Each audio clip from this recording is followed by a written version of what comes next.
Here is how you can send an invitation from Brazil to invite your close friends or relatives to visit you in Brazil. Keep watching. Hey guys, welcome back to my channel. It's your girl Mills and I'm back with another video. As you can see from the title, I'm going to be talking about how you can send an invitation from Brazil to your friends and family members to visit you in Brazil. When we talk about invitation letter from Brazil, it's just a letter that's been written by you and formalized for it to be legal or put in the system that you're inviting someone to visit you. So I'm going to be talking about all the things you need to know, all the different steps, and how you can send an invitation from Brazil to your friends or relatives. The invitation letter that I'm going to be talking about is for the Brazil visit visa. So the Brazil visit visa is called the VPs. You have different types of visas under this particular category of Brazil visa. You have tourism, you have visit, you have conferences, you have seminars, you have training, you have business. All of them fall under this category. When it has to do with invitation letter, there's some of these different visas that will actually require you to send an invitation letter. For example, if you're coming here through business, then you need an invitation from your business partner in Brazil. If you're coming here through a seminar, then you also be needing an invitation letter from the host of their seminar for you to come.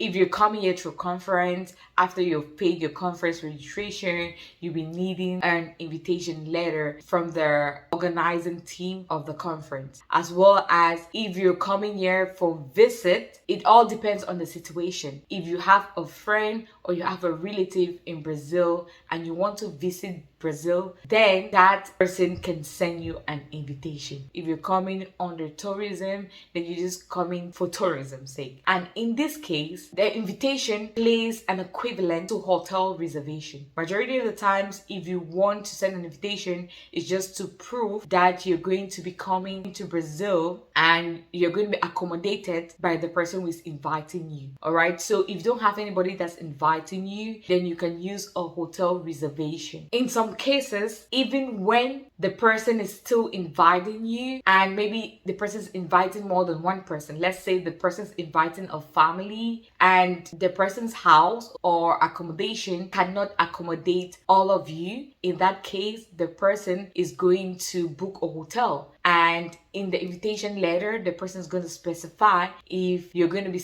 living with them or you're going to be living in a hotel. You can still have an invitation letter and have a hotel reservation. An invitation is actually not necessary, but I feel like it adds a little tie to your application, in the sense that sending an invitation to someone is just to give an assurance that you have somebody in Brazil that's going to take care of you. When you're sending an invitation to somebody, you're trying to say that you have the full responsibility to take care of that person during their stay in Brazil. And that's also a little tie or a little assurance that there is somebody in Brazil that will take care of you during your time of stay. You also need to take note with these responsibilities before going ahead to send an invitation. That's because if anything happens to the person that you invited in Brazil and it goes to the level of, let's say, police, they're going to check how that person got into Brazil and they're going to see that you invited this person. If you're inviting somebody, you need to be aware that you're taking full responsibility. The invitation letter is you certifying that you will be able to take care of this person for their length of stay. You need to take that into consideration before sending an invitation.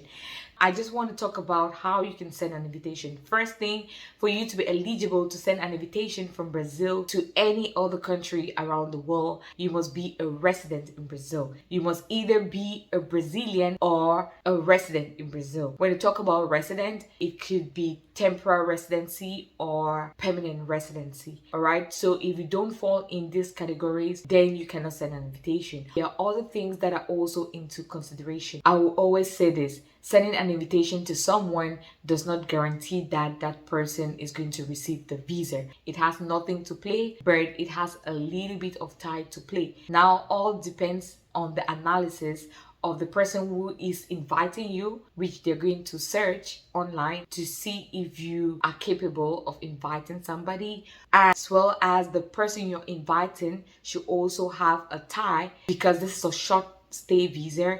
The person also have to prove that after the visit the person has to return back. After your eligibility, then you can send an invitation to anyone out of Brazil. When you want to send an invitation, the first thing is to write down the invitation. There is no specific format to write an invitation, but there are certain things that you must include in the invitation. I'm just going to talk about it. I'm not going to be putting a sample here, but I'm just going to tell you the important things that should be in an invitation letter, and you can use that to do your own invitation letter. The invitation letter should be in Portuguese language, but you can start writing off the letter in the language that you can write, and after you can translate it. So you can write it in English, and after you finish writing in English, then you translate it. Everything that you want to write about the invitation letter should be summarized on one page. You don't need to write much. I'm going to go ahead to tell you the important things that should be on your invitation letter.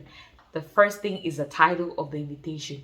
The title, you have to write invitation letter. In Portuguese, is called carta convite. The next thing that follows should be the address of the embassy where you want the person to do the invitation. It starts with embassy of, for example, if you want to send the invitation to somebody who resides in the UK, you're going to write embassy of UK or embassy of the country where the person resides. You have to put the entire address that follows. It starts with the embassy of Ghana, the embassy of Nigeria, the embassy of UK, the embassy of, then you write the address. It can be copied online. All of the embassies have their address. You can type on Google, you're going to see the address. After that, you can start with the greetings. So you start with dear sir, madam. And after that, you just go straight into your invitation. The first paragraph should carry a summary of the invitation. It should carry information about you, who is the host. So the first paragraph should always start with, I certify that you put your name, followed by your nationality, and then your resident number. So you put your RNM or your CRNM or your RNE number. If you're Brazilian, you put your ID card number. After that, you put your address where you actually live in Brazil. Put all of it, including the CEP, the postal code. After you put your address, the next thing is you want to put your profession. If you're inviting somebody, it's good that you have something doing in Brazil, all right? Because it's like you're taking the responsibility somehow, especially if you're accommodating somebody. Then you say invite. Now it goes to the person whom you're inviting. Invite, the name of the person, you put the nationality of the person, you put the passport number of the person, then you put the address of where the person is living in the country the person is living. Now, if you're inviting more than one person, it's also possible. But majority of the times when you're inviting more than one person, it should be family, like the same family. If you're inviting different people, it should be different invitations, as well as the profession of the person. Because when it comes to visit visa, majority of the times the one that the person you're inviting should have something doing, which is a tie back home as well. So the person should also have a profession, or if the person is a business person, the person should have like a business registration. Still in that same paragraph, you are going to say the time that you want the person to come into Brazil. The date that you're inviting the person should be 3 months after the time you're sending the invitation. That's because the person needs the original copy of the invitation. So if you're going to send invitation for somebody, the date that you're writing there should be at least 2 to 3 months, depending on where you're sending the invitation to, because you need to post the original invitation to that person. So I can do an invitation now in April, and I invite somebody who is going to be joining me in Brazil in July or August or September. So anytime within the 6 months is okay. It is an emergency. You can post it using Express Post. You want to talk about the exact date from maybe 15 July to 31st July. That first paragraph is going to end with the aim while you're inviting that person, with the aim of maybe you have a little come together. That is the first paragraph. The next paragraph should be about the financial situation. You need to state it on the invitation so that they should know who is financially going to be responsible for what or what. When we talk about visit visa, there are many financial situations that happen, like the flight ticket, the accommodation, the feeding, and all of that, right? So you need to tell the consular where you're going to fit in. All right. So you can say, I declare that I'm going to be responsible financially for the person's stay, the person's entire stay in Brazil, excluding the flight or including the flights. You're going to be responsible for the person's entire stay. So I declare that I'm going to be financially responsible for this person's entire stay or entire duration of stay in Brazil, as well as you ensure that the person is going to leave after their stay. Next part is going to be about where the person is going to be living in Brazil. It's also very important. So you can say, during this person's stay in Brazil, the person is going to be living in this address. This is also very important because at times they will verify the address, and that can be verified online to see if you actually live in the address.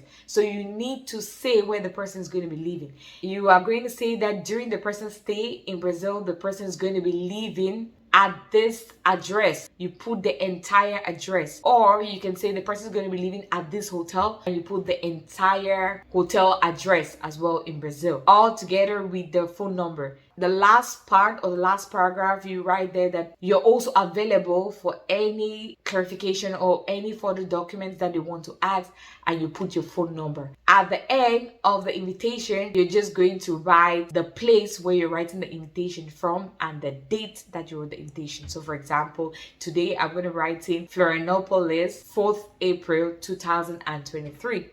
Below, you're going to sign your signature. That is it about the invitation. Invitation should be in Portuguese, like I said. So if you write it in English, you're going to copy it and you can translate it to Portuguese, and that's it. After you have done this invitation, you're going to download it and print it out. You have to get it notarized. So for you to get it notarized, you're going to go to the nearest notary office. You just type online, wherever you are in Brazil, any registry office closer to you, you just go there for them to notarize it. Now, when you get there, you're going to pay a few reals, like 7 to 10 reals, and they're going to register that invitation in the system. When they register it in the system, the consular that is going to receive your documents will be able to see it in the system, as well as they'll be able to do their checks in the system. It's very important for you to have something doing, like you should be working. And if you're responsible for the person or you're responsible for a group of people, your salary also that you're earning should be reasonable, because if you're responsible for them, then you need to also be financially responsible as well. Now, they're going to register in the system. They're going to give you the original copy with a stamp or a seal below. Now, you're going to take that invitation together. You're going to print out your resident permit or your ID card. When you print it out, you're going to attach it. You can add other things like your tax declaration certificate or tax clearance certificate. You can add other things like your pay slip. You can add other things like your work documents and all those things. But then it can be traced online already. But if you want them to really look at all those things and see that, you have all the strong ties in Brazil, you can also attach those documents. But the most important one is the invitation and your RNM. You need to post their hard copy, but then you can scan it just to keep it online, because when you scan it online, that's just to put it in your application online.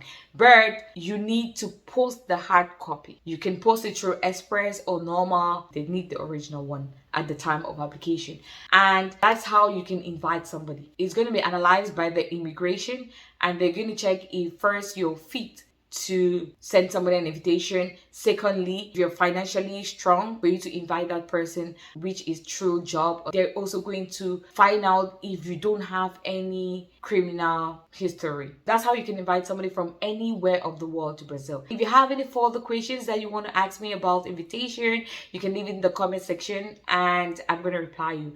If you find this video interesting, make sure you leave a thumbs up, like, share, and please, if you haven't subscribed to my channel, make sure you do so and you hit on the bell notification so that you get updated every time I upload a new video. In that same light, ciao!